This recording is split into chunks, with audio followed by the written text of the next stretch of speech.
Hai Sobat Horor, ketemu lagi di channelnya Giri Official.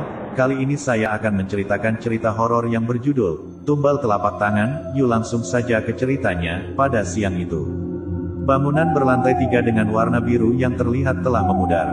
Ada sedikit cat yang sudah mengelupas sehingga menampakkan warna asli bangunan itu, putih. Bangunan yang sebenarnya adalah tempat dijualnya obat herbal dan berbagai jenis jamu itu memang agak jauh dari bangunan-bangunan lain.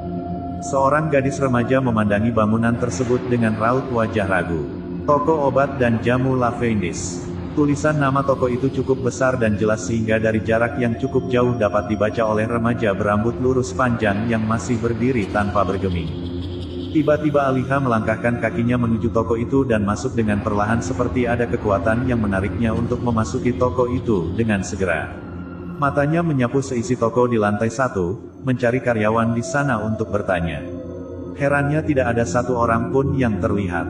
Hanya ada sofa tua, deretan lemari yang berisi obat-obat dan jamu, meja kecil yang di atasnya ada sebuah buku kecil lengkap dengan pena hitam dan ada televisi kecil di atas salah satu lemari obat yang tepat menghadap jendela.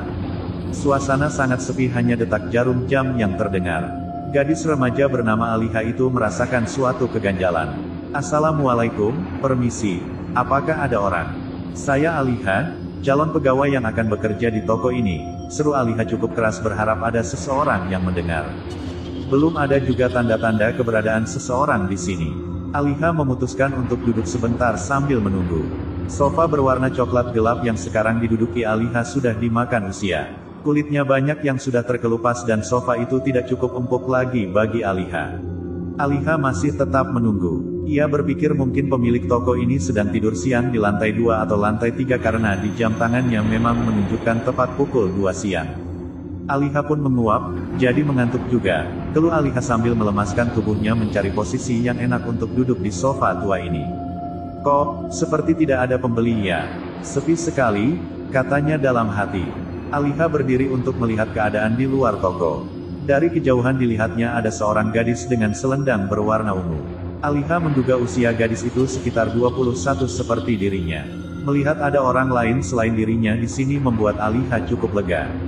Tiba-tiba gadis berselendang ungu tersebut sudah di depan pintu toko dan masuk menyapa Permisi Aliha. Mbak, apakah di sini menjual telapak tangan?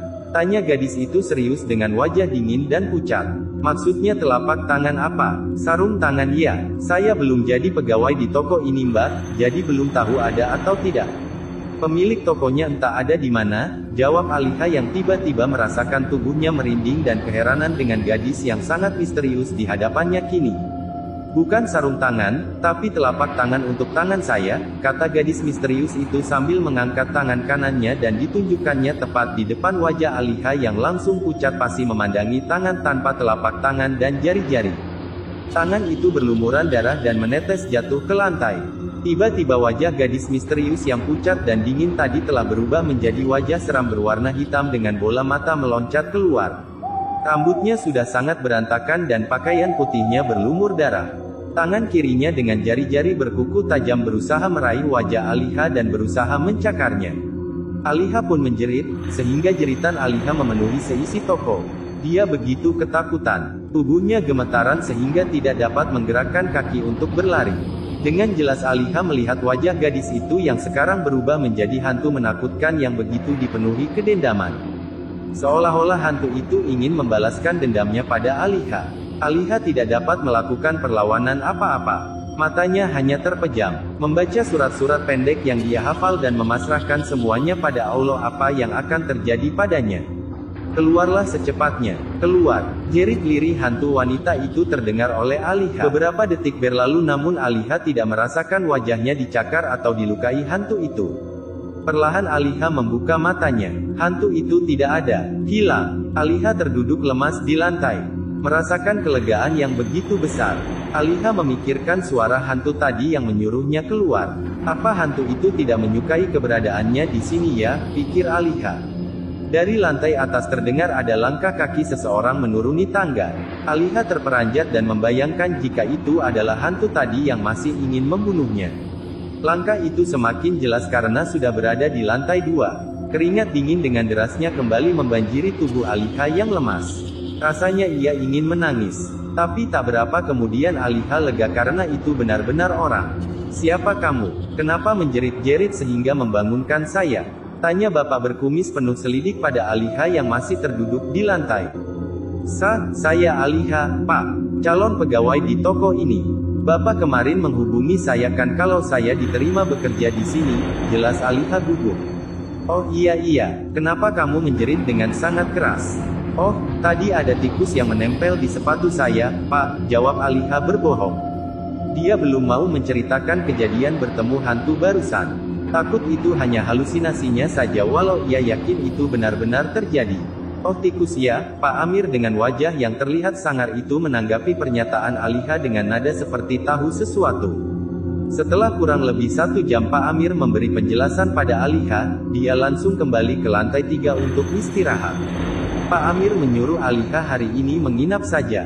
Mulai besok baru diperbolehkan untuk pulang pergi.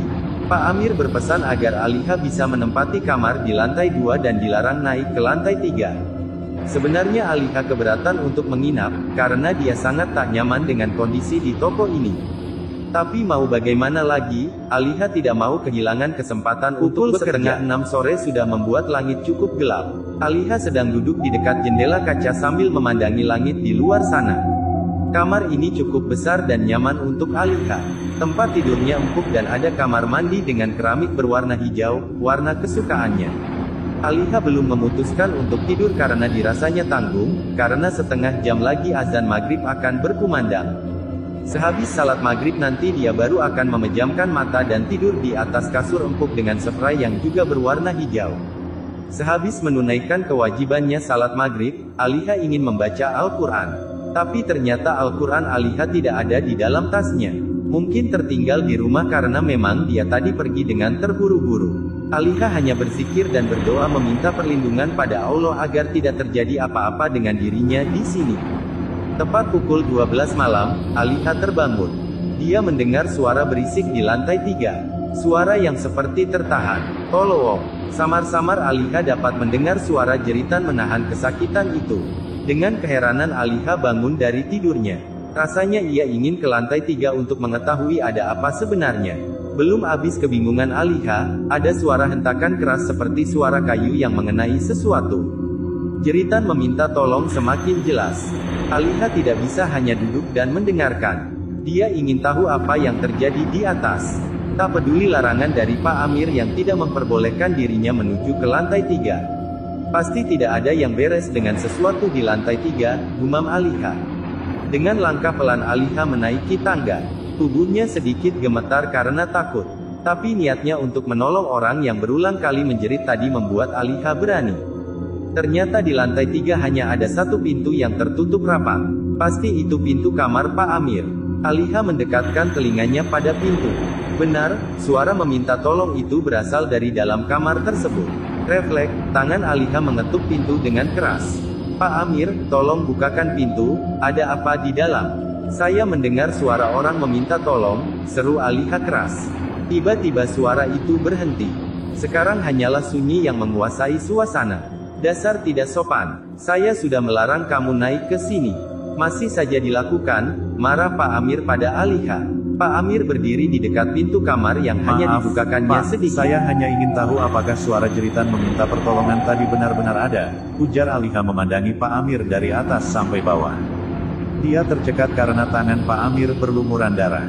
Sadar kalau tangannya dilihat Aliha, cepat-cepat ditariknya ke belakang tubuhnya.